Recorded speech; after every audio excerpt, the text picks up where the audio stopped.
waan hin deema. Akka warri maatiin mataa jalaa farda jettee ibsituun gaafa namaa mootummaa hin dandeenye ta'uu qabdi jaaniin. Sammuun itti gaafatamtu yoo ta'u arrabni itti aanaadhaan. Gurri ishii yoo ta'u funyaan laaboraatooriidhaan.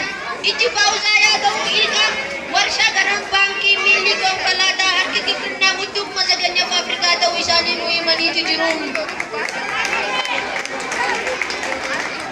Waraanni shiftaan paartii rifeensaa keessa jiraatu ture kaleessa galgala waraana bilisummaa rifeensaatiin adda filaan bu'ee jedhamee jira.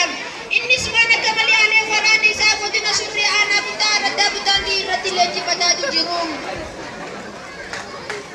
Walitti bu'iinsa shunkurtaa fi ablee jidduutti uumame kilaba guddaa maqaan isaa Baqattafaa jedhamu irratti obbo Ableen adda shunkurtaa lubbuu baasee jira. Awwaalcha shunkurtaa kanaaf jecha qabrii guddoo maqaan isii distii yaamtuu dhibuudhaan sana booda adda shunkurtaa keessa buusaniitu jiru. Biyyee diimtuu maqaan isii barbaree jaamtuutti naquudhaan akka isiin hin beekamneef qararasii jijjiiruudhaan komaarda dinnichaa itti naqaniitu jiru.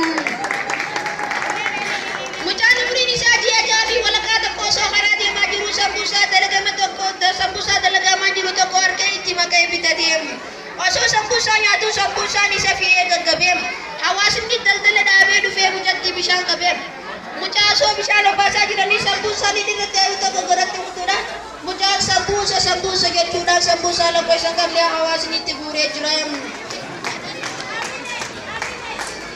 Amma oduu Itoophiyaatti itti si dabarsaa. Itoophiyaan qurxummii horsiisuuf jecha bishaan gahaa akka qabne lukkuu horsiisuudhaaf dirree akka qabdu xiinxal guddina Itoophiyaa aanneen daakon nu gabaasteeti jirti.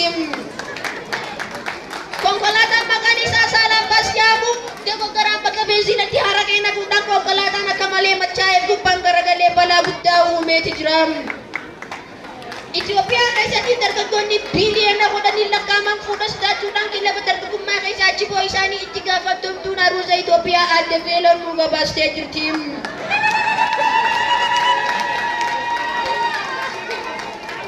Oduu xiyya isinitti dheereessee garuu modifamaa waan dhaggeeffataniif baay'ee galatooma. Jansaa koomaandarrii karaa qabee fattishinaanii hangaalee teessummaa ta'uu kiyyan beektu jeeree fuuncaan miira keessa galee koomaandarrii agartaniini kanaaf homaa yaadinaa isu. Kanaaf ammallee gaazexeessaa kanaa wajjin turtii gaarii isin jechuun barbaada. Mee asumaa fi asitti ammallee shab Biraan ga'uu daldafaa warra kiyyaa kan gafaa bifa manaaf godha sokondii lamaaf ni rafaa. Yaa Rabbi simadee. Ija guddifata fa'a. Sigawa sigiyyan washiroo kata siyyan inti waminaa miniyyan osoo birrii hin qabne nyaachuun tikikil aydallamiyyan. Amma garootu biyyoolessaatiin hin dabarsa. Addunyaan dimokiraatiin buluu dhiiftee dhiimootaansiin buluu ishee karaa falfaltoota 10,000 ol digirii fiirii jedhamuun eebbisu itti gaafatamtuu yuunivarsiitii falfalaa aadde falfaltuutu nuuf gabaastee mucaan tokko ogummaa injinaringiitiin erga eebbifamee beekooda carraa hojii dhabuun baadiyyatti galee ogummaa isaa gara injiinar qotee bulaatti jijjiiruun isaa ni beekama.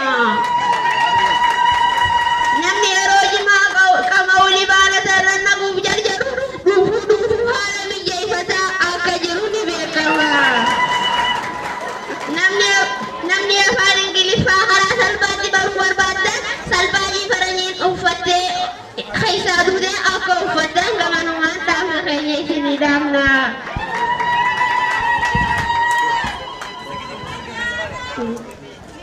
Halkanii haasii waltumuu haasii dhugaa jiru sirriitti baasii birrii yoo qabaatin asiin taasii saffii baranaa jalaa yaa Rabbi nu baasi.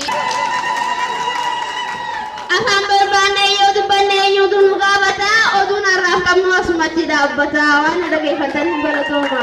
Dabarsina korbeessi hoolaa firee nuti immoo gadda guddaa qabna jedhaniin haaluma wal fakkaatuun dinnichaa fi adda shunkurtaan guyyaa har'aa namoonni sanyii keenya lafarraan duguugaa jira jechuun koomeen dubartootaa fi ablee irratti gaggeessiteen wayi kana qofaaree muka jige qottootu itti baay'ate jedha Oromoon. Adeedistiin dubartoonni duraan sa'a takkaa fi biddarra na tursiisu har'a garuu sa'a ja'a